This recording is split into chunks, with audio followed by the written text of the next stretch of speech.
नमस्कार साथियों, मैं हूं आर्यन बोध और आप देख रहे हैं बिग इंडिया टीवी। दोस्तों, आज बात करने वाले हैं कि मोदी जी की सांसें क्यों रुक गई हैं। 2024 के चुनाव से पहले बीजेपी को बहुत बड़ा झटका लग गया। दोस्तों, हमने दोस्तों इससे पहले भी एक वीडियो बनाई थी जिसमें हमने आपको बताया था कि एडीआर जो कि एक संस्था है हमारे देश की, एसोसिएशन फॉर डेमोक्रेटिक रिफॉर्म, जो सुप्रीम कोर्ट चली गई थी ईवीएम को लेकर कि आप ईवीएम को बंद क्यों नहीं करते हैं या फिर बैलेट पेपर से चुनाव क्यों नहीं करवाते हैं। अगर आप वो भी नहीं करवा सकते तो आप जो पर्ची निकलती है वीवीपैट वाली उसकी काउंटिंग क्यों नहीं करते हैं। इस चीज को लेकर दोस्तों एडीआर सुप्रीम कोर्ट गया था और दोस्तों उस पर जवाब आ चुका है इलेक्शन कमीशन का। दोस्तों, इलेक्शन कमीशन ने बहुत सारे बदलाव कर दिए हैं अपने नियम और कानूनों में। एक सबसे बड़ा बदलाव दोस्तों जो बीजेपी को झटका देने वाला है, इलेक्शन कमीशन ने साफ साफ कह दिया कि जिन पार्टियों के अंदर जितने भी ऐसे कैंडिडेट हैं, जो प्रत्याशी हैं, जिनके ऊपर कोई भी क्रिमिनल केस चल रहे हैं, उनकी जानकारी वो जनता को देंगे। ये बहुत बड़ा सवाल बीजेपी के सामने है। जो भाजपा के नेता हैं जो चुनाव लड़ रहे हैं, अगर उन पर कोई क्रिमिनल केस चल रहे हैं, 1 चल रहे हैं, 10 चल रहे हैं या फिर 50 चल रहे हैं, सबकी जानकारी जनता को देनी पड़ेगी और उनको उसके बदले दूसरा कैंडिडेट क्यों नहीं मिला, कहां कहां ट्राई किया आपने, यह भी जानकारी दोस्तों देनी पड़ेगी। अब दोस्तों ज्यादा मुसीबत किसके लिए खड़ी हुई आप भी सोच सकते हैं, क्योंकि तमाम ऐसे नेता जिनके ऊपर क्रिमिनल केस है, जो गुंडे टाइप के नेता है, सारे के सारे बीजेपी के अंदर है। दोस्तों, बीजेपी की नाक पर नकेल कसी गई है। इलेक्शन कमीशन का बड़ा हथौड़ा चला है दोस्तों, क्योंकि दोस्तों आपने देखा होगा एक तरफ तो ईवीएम को लेकर चुनाव आयोग बहुत तरह सख्त हो चुका है, क्योंकि सुप्रीम कोर्ट का जब हंटर चला चुनाव आयोग पर तो उन्होंने साफ साफ कह दिया कि इस बार ये गलती नहीं होगी। इलेक्शन कमीशन ने एक ऐसा ऐप जारी कर दिया है कि अगर पूरे देश के अंदर कहीं पर भी चुनाव में धांधलीबाजी आपको नजर आती है या कोई हंगामा करता नजर आता है या कोई पैसे बांटता हुआ नजर आता है, तो सिर्फ आपको उसकी एक फोटो लेकर इस ऐप पे अपलोड करनी है। तो दोस्तों चुनाव आयोग की टीम तुरंत वहां पर 100 मिनट के अंदर आकर उसका निस्तारण करेगी और उन पर कार्रवाई की जाएगी। दोस्तों जब से ये ऐलान इलेक्शन कमीशन का हुआ है तब से मोदी जी की सांसें अटकी हुई है और इस नियम के आने के बाद मोदी साहब ने आनंद फानन में तुरंत एक मीटिंग बुलाई, एक बैठक करी। और दोस्तों इस बैठक के क्या मायने हैं? क्या बीजेपी अब दूसरी रणनीति बनाएगी चुनाव जीतने की? क्योंकि बीजेपी का ईवीएम वाला जो मुद्दा है, चुनाव जीतने का जो फंड है, वो कहीं ना कहीं कमजोर होता जा रहा है। क्योंकि दोस्तों एक तरफ तो सुप्रीम कोर्ट जो मोदी जी के सर्वे बैठा है कान पकड़ के, और एक तरफ चुनाव आयोग ने भी साफ साफ कह दिया है कि इस बार धांधलीबाजी नहीं होने देंगे।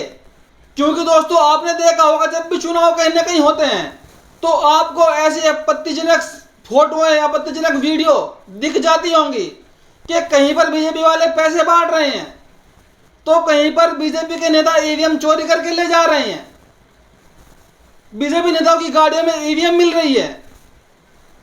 और दोस्तों जो मुद्दा था 19 लाख ईवीएम का, अभी दोस्तों उस पर कोई जवाब नहीं आया सुप्रीम कोर्ट का। और दोस्तों जो 19 लाख ईवीएम गायब हुई हैं उनका क्या? उनका तो जनता को पता भी नहीं है अभी तक। वो ईवीएम किसके पास है? वो मिट्टी में दफना दी गई या किसी गैरेज में रख दी गई या किसी वेयर हाउस में रख दी गई? आखिर दोस्तों 19 लाख ईवीएम होती कितनी है? बहुत ईवीएम होती है। ये कोई 4, 5, 10 ईवीएम नहीं है कि उनको तोड़ के आप कचरे में डाल देंगे, खत्म कर देंगे, घर में छुपा लेंगे। 19 लाख ईवीएम बहुत होती हैं। और दोस्तों लगातार चुनाव आयोग पर सवाल उठ रहे थे कि आप निष्पक्ष चुनाव नहीं करवा रहे हैं। तो अब चुनाव आयोग दोस्तों सख्त हो गया है।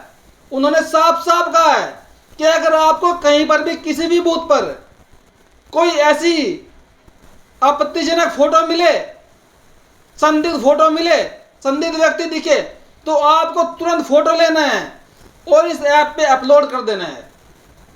दोस्तों चुनाव आयोग की टीम 90 मिनट के अंदर उसका निस्तारण करेगी, चाहे वो देश के किसी भी कोने में है।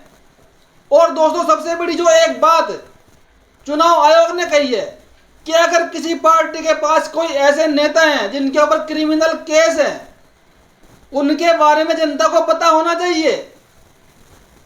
दोस्तों, इस चीज से, इस बात से, इस कानून से बीजेपी पूरी तरह घबरा गई है, क्योंकि बीजेपी के पास ऐसे तमाम नेता हैं जिनके ऊपर दर्जनों की संख्या में क्रिमिनल केस है, हत्याओं के केस है, रेप केस है। आखिर अब बीजेपी का क्या होगा जब जनता सवाल पूछेगी कि ऐसा क्यों, आपने इनको टिकट क्यों दिया, आपको कोई और नहीं मिला चुनाव लड़ने के लिए? दोस्तों, अब बीजेपी पूरी तरह फंस गई है। 2024 से पहले ही हमारे देश में 4-5 राज्यों के विधानसभा चुनाव हैं, उनमें भी दोस्तों यही कुछ होने वाला है। अब आपने देखा होगा, जहां भी बीजेपी की रैली होती है, जनता इनसे दूरियां बना रही है, कुर्सियां खाली पड़ी रहती है। अभी मोदी जी की रैली हुई थी मध्य प्रदेश में, कुर्सियां खाली पड़ी रही, मोदी जी भाषण देते रहे। और दोस्तों, गनीमत तो यहां तक आ गई कि मोदी जी ने कैमरे पर आकर बोल दिया कि दोस्तों, मेरा भी YouTube चैनल है, उसको सब्सक्राइब कीजिएगा और बेल आइकन को दबाइएगा। क्या मोदी जी अब यूट्यूबर बनेंगे? उनको हार का इतना डर सताने लगा है। दोस्तों, कहीं ना कहीं मोदी जी की कुर्सी खतरे में है। और आपने मध्य प्रदेश में देखा, अब मोदी जी ने क्या खेल किया है। अब बीजेपी के जो बड़े बड़े नेता हैं, जो कैबिनेट मंत्री है और मंत्री है, अब मोदी जी उनको टिकट दे रहे हैं, उनको चुनाव में उतारेंगे। दोस्तों, ये साफ साफ हार झलक रही है मोदी जी की।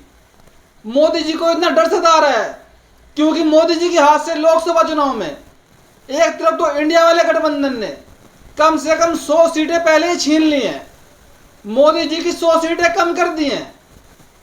कहीं ना कहीं ये कंफर्म हो चुका है, क्योंकि एक तरफ जो इंडिया वाला गठबंधन है और उसके ऊपर दोस्तों बहन कुमारी मायावती जी के चांस जाने के उस गठबंधन में 90% बढ़ गए हैं। तो दोस्तों, उससे मोदी जी की नींद उड़ी हुई है। और ऊपर से सुप्रीम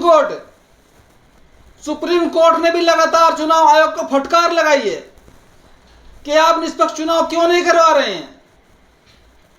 अब धांधलीबाजी नहीं चलेगी और चुनाव आयोग ने साफ साफ कह दिया कि अभी तुरंत एकदम से हम इस ईवीएम को तो रोक नहीं सकते, इसके लिए भी कानून लाना पड़ेगा। लेकिन हम ऐसा कर सकते हैं कि अगर कहीं भी आपको धांधलीबाजी दिखे होती हुई तो उसका फोटो लीजिएगा और तुरंत हमारी इस ऐप पर अपलोड कीजिएगा, तुरंत कार्रवाई होगी। क्योंकि दोस्तों, आपने देखा होगा, जनता तो पहले ही खिलाफ है बीजेपी के। जब जब वोट होते हैं, आपने कुछ जगह ऐसी भी देखी होगी कि जिस क्षेत्र में, जिस बूथ पर बीजेपी का वोट बैंक ही नहीं है और वहां से भी बीजेपी जीते जा रही है, तो जनता को दोस्तों शक होना लाजमी है। जनता सोचेगी कि जब वहां पर बूथ पर वोट ही नहीं है तो बीजेपी को वोट कहां से आया। बीजेपी के प्रत्याशी जीते जा रहे हैं। वोट बैंक साइकिल का, वोट बैंक हाथी का, वोट बैंक कांग्रेस का, और जीत रहा है कमल वाला। तो दोस्तों, मैं आपसे एक बात कह रहा हूं, अगर आप किसी गांव से आते हैं या किसी शहर से आते हैं तो आप अपने मोहल्ले में घूमकर देखिए और लोगों से पूछिए, क्या 2024 का चुनाव मशीन से होना चाहिए या फिर पेपर से होना चाहिए। तो आपको साफ साफ पता लग जाएगा कि कितने लोग ईवीएम के पक्ष में और कितने विपक्ष में हैं दोस्तों। और दोस्तों, जो 2 बार सरकार बनी है बीजेपी की, उसमें पूरा का पूरा झोल ईवीएम वाला था। लेकिन अब चुनाव आयोग की जो ऊपर से रिपोर्ट आई है प्रेस कॉन्फ्रेंस करके, आप इस वीडियो को सुनिए, उन्होंने साफ साफ क्या कहा है, जिससे मोदी जी की आंखों की नींद उड़ गई है। दोस्तों, सुनिए आप इस वीडियो को। विजिल, आप कोई भी सिटीजन अगर ये देख रहा है कि कहीं पैसा बांटा जा रहा है, कहीं शराब बांटी जा रही है, कहीं डिफेसमेंट हो रहा है, कहीं कोई भी रेगुलरिटी इलेक्शन रिलेटेड अगर है, तो वो उस जगह की फोटो ले सकते हैं अपने मोबाइल से या उस पर टाइप कर सकते हैं। उनका नाम नहीं पता लगेगा, that also is concealed, I mean it's hidden. लेकिन उन्हें ये लिखने की जरूरत नहीं है कि वो कहाँ है, कहाँ से भेज रहे हैं। उसका लैटिट्यूड और लॉन्गिट्यूड फोन में ऑटोमेटिकली कैप्चर हो जाएगा। और हमारी team maximum with in 100 minutes वहां पहुंच के उसका निस्तारण करेगी। इसका उपयोग बहुत सिटीजन्स ने रिसेंटली हेड इलेक्शंस में किया है, कर्नाटक में किया है, और बहुत सारी सूचनाएं ऐसी दी हैं जिसकी वजह से सीजर्स बहुत बढ़े हैं। तो मेरा अनुरोध है कि आप इसको थोड़ा फैलाएं, अपने राजस्थान के हमारे वोटर्स को, नागरिकों को भी बताएं कि अगर कहीं भी कोई इलेक्शन रिलेटेड गड़बड़ी किसी भी पार्टी के द्वारा वो देखते हैं तो उसको जरूर सूचित करें, and we guarantee that persons with our teams would reach within 100 minutes to these places. Now similarly there are number of technology interventions. Voter helpline app है जिसमें आप डाउनलोड करके अपनी सूची में आपका नाम कहाँ है, बूथ आपका कहाँ है, बीएलओ से कैसे कनेक्ट करेंगे। दोस्तों, आपने ये वीडियो सुना। इस वीडियो में साफ साफ जो राजीव कुमार है, मुख्य चुनाव आयुक्त है, उन्होंने साफ साफ कहा है कि हमने अपना एक ऐप जारी कर दिया है, अब धांधलीबाजी कहीं पर भी नहीं होगी, इसका तुरंत निस्तारण किया जाएगा। बस एक फोटो खींचिए और डाल दीजिए। और ऊपर से मोदी जी के जो नेता हैं उन पर चुनाव आयोग का हंटर तो चल चुका है, जो क्रिमिनल केस वाले नेता है। अब जनता सवाल पूछेगी कि साहब इसको हटाइए, ये अपराधी है, ये गुंडा है, ये मवाली है, हम इसको वोट क्यों दें? एक ऐसे साफ सुथरे छवि वाले को किसी को टिकट दीजिए जिसको जनता वोट कर सके, जिसके ऊपर खुद ही क्रिमिनल केस चल रहे हो, जो खुद ही हत्यारा हो, जो खुद ही मवाली हो, हम उसको वोट क्यों देंगे? वो जनता का भला क्या करेगा जो पहले ही हत्यारा है, पहले ही मुजरिम है? दोस्तों, बीजेपी पूरी तरह फंसती हुई नजर आ रही है। और दोस्तों, आपने एक बात और भी देखी होगी, अक्सर खबरें चली हैं कि किसी बूथ पर वोट तो 1 लाख है और जब रिजल्ट आया तो बीजेपी के प्रत्याशी को वोट मिल गए 1.5 लाख, वोट मिल गए 1 लाख प्लस। ऐसा कैसे हो सकता है?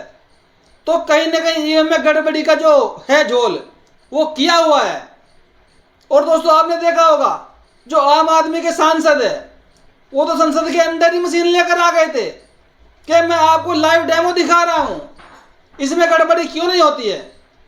जो आप कह रहे हैं गड़बड़ी नहीं होती है, उन्होंने लाइव डेमो करके दिखाया। और दोस्तों, सबसे बड़ी बात, जिन लोगों ने इस मशीन को बनाया है, वोटिंग मशीन को, उन लोगों ने इन मशीनों को कूड़े में डाल दिया, मिट्टी में डाल दिया। क्योंकि दोस्तों, इन मशीनों के भरोसे हमारे देश का लोकतंत्र नहीं टिक सकता। और उन लोगों ने भी ईवीएम को छोड़कर तमाम तरह की प्रक्रिया अपनाई चुनाव के लिए। और जो मुख्य प्रक्रिया प्रोसेस है वो है बैलेट पेपर की प्रक्रिया।